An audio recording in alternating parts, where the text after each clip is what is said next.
Hello friends, hope you're all staying safe and well.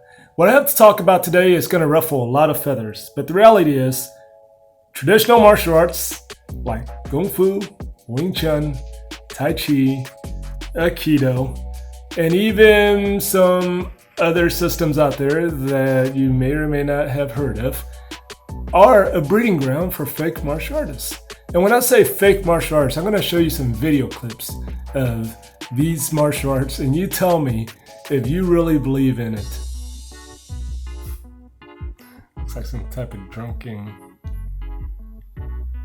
style. I don't know what that is.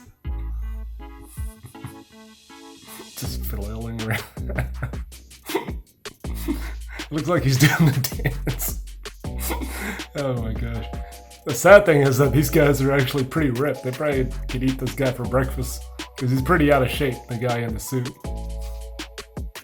Yeah, let's see what he's got. Here he comes. Oh, pretty impressive. Look at that move. No effort, just steps aside and the guy's falling. Oh, this poor guy. Oh gosh. In his defense, I think what happened was that he probably went to the buffet and he probably ate too much carbohydrates and, just decided to fall asleep on the stage. It's hilarious. Resuscitating him. Look.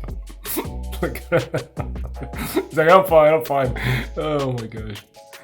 Oh shit. What's this world coming to? So what makes a breeding ground for fake martial arts is that you find pretty common similarities, is that it's not tested on a daily basis, or the methodology of training is not being tested. So for instance, if I was to just have a drill that I would do every day, the same old drills that's never changed for the last, 100 years, 500 years, and you keep doing those drills every day, it's never going to improve you as a fighter, okay? Because you're not really having a live opponent that's really trying to hit you in front of you. And that's the problem. And you see that in a lot of these traditional martial arts. As a Wing Chun guy, that's what I'm going to talk about, okay? Because that's what I know. They do so much chi sao drills, rolling hands, and lap sao drills, and all those pak sao drills, all those other drills. But the reality is, in order to make those drills work, those methods work, you have to have an opponent in front of you that's really trying to punch you in the nose and really trying to knock your block off, because that's the only way you're going to get better. If I train with the same old group of guys and, we don't want to hurt each other, we're never going to learn. We're never going to improve ourselves. So my suggestion to you is to go out there and train with a group of people that don't really know you and don't really know your background, so that you can see where you stand, okay? Another thing is that whenever you're not constantly putting it to the test, for instance, you're not competing, Brazilian Jiu-Jitsu, Muay Thai, Judo, even wrestling, systems like that, you're constantly competing. So from the competition, you learn what's the most effective technique, because it's always evolving. And it's like a game of chess, right? Because whenever you're striking an opponent or you're rolling with an opponent, they may or may not be 2 or 3 moves ahead of you. And so you have to constantly evolve your game in order to improve yourselves. But you don't see that with traditional martial arts, because the reason why is because there's no competition. You're just training with the same old people. So you have these masters, right, that go out there and they make all these crazy claims.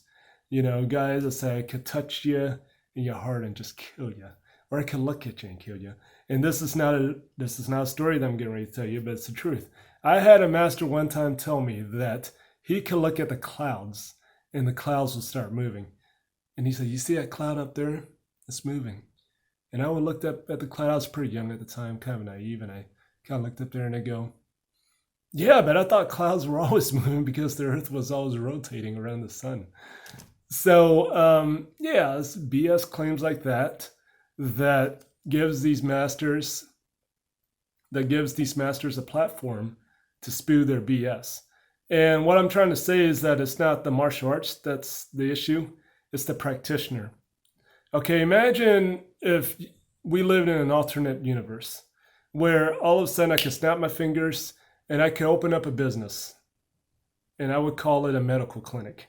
And I never taking biology or organic chemistry or calculus, and I never had to stay for my MCAT. And I could just hang a sign that says, I'm a medical doctor. And anybody that's sick could come in and see me, and I'll charge you a certain fee. Okay. Would you go to that person? They never taken their boards. They don't have any background in anything. They're just hanging up a sign and saying, I could cure you with whatever you have. The answer will be no. You will never go to that person. You'd be a fool to go to that person because your life depends on it. But the problem with martial arts is that there is no regulation, there is no certification, there is no licensure. So that's basically what it is. It's essentially some guy, anybody, if they wanted to make a lot of money or make a living teaching a bunch of BS, they could do that. They could hang a sign out in front of a building and say, hey, I teach martial arts, and make all these erroneous claims. Okay. And when they're truly tested on those claims, luckily today we have YouTube and the internet, you see what happens. They get their ass handed to them. I don't want to dissuade anybody from learning traditional martial arts, but here's a big but. I want you to be more informed whenever you hear somebody making all these crazy claims. And also, I want you to know when you hear a bunch of BS and don't waste your money, because I've seen that. I've wasted a lot of my money in the past studying a bunch of BS, and I won't wish that on anybody because I wasted years of my life doing that. And so when I finally came to my senses, I started realizing that, hey, this is a bunch of BS. I'm not going to do it anymore. So that's my rant.